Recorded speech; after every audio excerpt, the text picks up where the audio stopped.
Nicolas Kokalis a dit que c'est la communauté qui déterminera le prix de P-Network.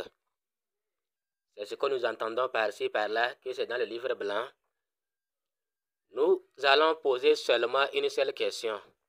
Quel projet, dans quelle crypto-monnaie, la communauté n'a pas son mot à dire concernant le prix de la pièce en question? Quelle est la crypto où la communauté ne détermine pas le prix de la pièce? Dites-moi.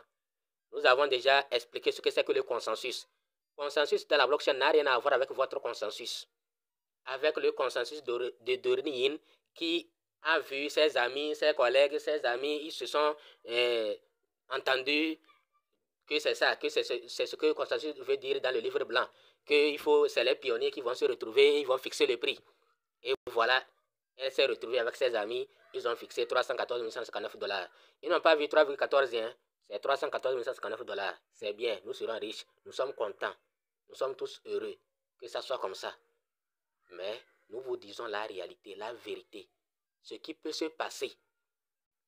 Tout ce qui peut se passer. Maintenant, nous allons vous expliquer. Quand on dit que la communauté détermine le prix là, ça veut dire quoi? Ça veut dire quoi concrètement? Comme je le dis toujours, sachez que la division des religions là, quand vous entendez que l'église chrétienne s'est divisée, il y a les catholiques, il y a les protestants, c'est à cause de la compréhension de la Bible. Quand vous entendez que les musulmans se sont divisés, il y a les chiites, il y a les sunnites, c'est toujours l'interprétation des textes. Donc, l'interprétation aussi des textes du livre blanc on ne peut pas avoir la même compréhension. Donc, vous avez compris que communauté détermine le prix là. Donc, c'est nous allons nous retrouver. Nous allons fixer le prix. Et consensus là, vous avez compris ça comme on est d'accord. C'est un accord tacite entre des personnes qui vont tomber d'accord sur quelque chose. C'est ce que vous avez compris comme consensus. Mais détrompez-vous, ce n'est pas ça le consensus dans la blockchain. Sauf si vous nous dites que P-Net n'est pas une crypto-monnaie. Oui, certains nous le disent. Que P-Network n'est pas une crypto-monnaie. Que P-Network c'est une monnaie. Ils ne savent même pas qu'il y a une différence entre monnaie et crypto-monnaie. Allez chercher la différence entre monnaie et crypto-monnaie. Donc, pourquoi on dit que la communauté détermine le prix? La communauté détermine le prix. Nous allons vous montrer un exemple palpable que la communauté détermine le prix de la crypto-monnaie. De n'importe quelle crypto-monnaie, c'est la communauté. Nous allons vous montrer un exemple. Et vous allez voir.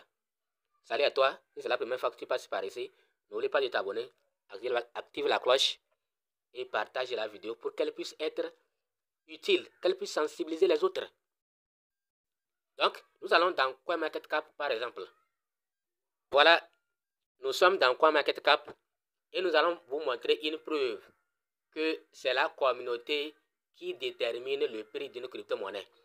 D'abord, vous voyez ces montées là, ces montées, c'est parce que les gens commencent par s'intéresser, par acheter, par acheter, par acheter. Et quand ils vont commencer par vendre, ça va baisser. C'est comme ça. Maintenant, nous allons chercher une crypto-monnaie.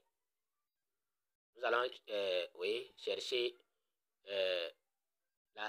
la loupe là pour retrouver la barre de recherche. Nous cliquons sur la loupe. Nous allons maintenant taper. D'abord, nous allons taper Lunk. Nous allons taper Lunk. Qu'est-ce qui est écrit? Lunk. Voilà. Lunk. C'est sorti. Lunk Terra Classique. Nous allons cliquer là-bas. Lunk Terra Classique.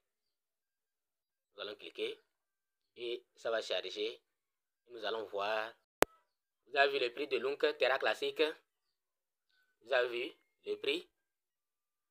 Vous connaissez l'histoire de cette crypto-monnaie, n'est-ce pas? Donc, voilà le prix de Lunk Terra Classique actuellement. 000.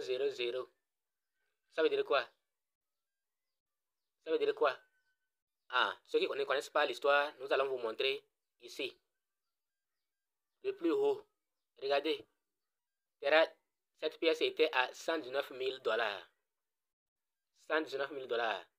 Et maintenant, elle est revenue plus bas à 0,00001. Vous voyez? Et surtout, elle n'est pas tombée totalement. Pourquoi? Parce que certains lui font encore confiance. Et elle commence par remonter, par revenir peu à peu. Donc, une fois que la communauté, c'est la communauté qui avait perdu confiance en cette crypto-monnaie et c'est devenu comme une château de cartes. Tout est tombé. Mais heureusement que tout n'est pas tombé. Elle se débrouille pour remonter encore. Donc, ce n'est pas un conseil, mais imaginez si quelqu'un prend à l'heure là, il achète et qu'un jour ça retourne à ce prix. Même si ça ne peut pas arriver de sitôt. Même si c'est à $1 que ça revient. C'est déjà vraiment grand. Donc, vous voyez, c'est un exemple que la communauté détermine le prix signifie quand la communauté s'intéresse à une crypto-monnaie, elle aura plus de la valeur, elle sera recherchée et quand la recherche, la demande est plus élevée, c'est ça qui fait que ce qu'on demande là, le produit qui est très demandé là, c'est ça qui va doubler, tripler, quadrupler son prix. Mais quand les gens commencent par tout le monde vend, il y en a en abondance partout, on vend ça, partout, par là, par-ci, par-là, on vend ça. Le prix va chuter. Mais quand c'est rare, ça commence par être rare, les gens cherchent, le prix va monter. Donc la communauté détermine le prix. Si une crypto est restée, personne n'achète, personne ne s'intéresse, tout le monde s'en fout, que ça, non, ça, là, ça ne vaut rien, la crypto là ne va pas percer, ne va pas réussir, elle va mourir. Mais une crypto est restée et tout le monde s'intéresse, tout le monde veut acheter, tout le monde, des années, la crypto là, tout le monde la cherche. C'est une crypto qui ne va jamais mourir. Vous comprenez ça, non? Donc, si Pi est resté aujourd'hui et que la communauté ne s'intéresse pas, le prix de Pi ne sera rien. Donc, si Pi, qui n'est même pas encore listé, les gens cherchent ça, tout le monde attend Pi. C'est ça qui va faire que, même lors du lancement même, Pi va sortir avec une valeur qui n'est pas tellement nulle. Ou bien, et après, quand les gens vont continuer par chercher, ça va monter. Quelqu'un nous a dit que Pi c'est un stablecoin. C'est ce qu'on nous a dit aussi. Que Pi c'est un stablecoin. Je ne sais pas là où ils sortent les informations. En tout cas, moi, je ne sais pas quand même. Je ne sais pas où ils prennent leurs informations. Je ne sais pas. Donc, voilà comment nous pouvons dire que une communauté détermine le prix d'une crypto-monnaie. Parce que toute crypto dépend de sa communauté. Si une communauté est bien engagée, la crypto sera tranquille, à l'aise. Il va évoluer normalement. Mais si la communauté se désintéresse, tourne le dos,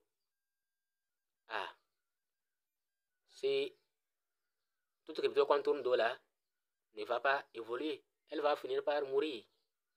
Voilà ce que nous entendons. Nous, on entend par la communauté déterminer le prix d'une crypto-monnaie. À bientôt pour une nouvelle vidéo.